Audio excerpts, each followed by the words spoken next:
혈관은 몸의 머리끝부터 발끝까지 분포가 안 하는 곳이 없습니다. 혈관은 다 깔려져 있습니다. 우리 몸을 일종의 우리 몸에 있는 말초 기관에 있는 기관이나 장기나 어떤 조직이나 이런 거가 활동하는 거를 일종의 공장이라고 생각을 하면은 이 공장을 돌리기 위한 여러 가지 원료들이 필요하지 않습니까? 그게 우리 몸에서는 사실은 산소입니다, 산소. 그래서 이 산소를 공급을 원활하게 해줘야 되는데 이 산소를 싣고 가는 트럭, 그러니까 그 원료를 싣고 가는 트럭이 적혈구입니다. 우리 빨간 피. 그러니까 우리 빨간 피가 원활하게 있어야지 그게 산소를 싣고 여기저기를 돌아다니면서 원료를 공급해주고 공장이 구석구석에서 잘 돌아가게끔 이렇게 해주는 부분이 되겠고요. 그게 원료가 그 트럭을 타고 잘 갈 수 있는 길, 그게 바로 이제 이 혈관이 되겠습니다. 그래서 이 혈관은 우리나라의 도로 나 있는 것처럼 머리끝부터 발끝까지 연결이 안 돼 있는 데가 없습니다. 그런데 이제 이런 곳에 문제가 생기게 되면 생기는 위치에 따라서 다 다릅니다. 그래서 여기 보시면 머리, 그러니까 뇌에다 피를 공급해주는 경동맥에 문제가 생겼을 때 이런저런 병들이 생길 수가 있고요. 대표적인 거가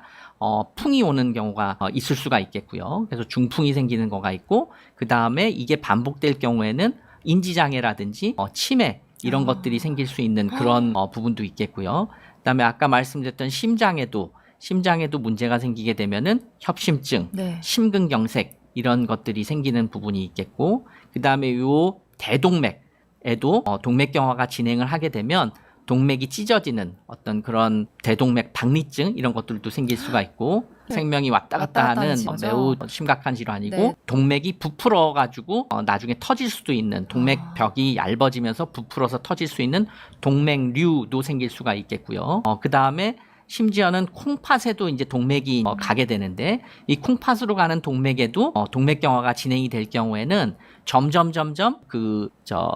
콩팥 기능이 떨어져서 이제 그 신장이 나빠지는, 콩팥이 나빠지는 그런 것도 동맥경화로 인해서 생길 수가 있고, 일부에서는 이런 콩팥으로 가는 동맥에 협착이 생기면서 그로 인해서 2차성 고혈압이 생겨서 이런저런 약을 드시는에도 불구하고 혈압약이 잘 듣지 않고 굉장히 혈압이 조절이 잘 안 되는 그런 2차성 고혈압도 생길 수가 있고요. 그 다음에 이게 말초혈관이라고 하는 다리혈관이라든지 이런 데들도 혈관이 좁아져가지고 가만히 앉아있을 때는 다리가 별로 아프지가 않는데 조금만 걸으려고 그러면 한 50m만 걷기 시작하면 다리가 너무 엉치뼈부터 이렇게 엉덩이부터 뻐근하면서 걷지 못할 정도로 다리가 아픈 이런 파행이 생기고, 그런 거가 이제 말초혈관 질환이라고 하는데 이런 것도 생길 수가 있고요.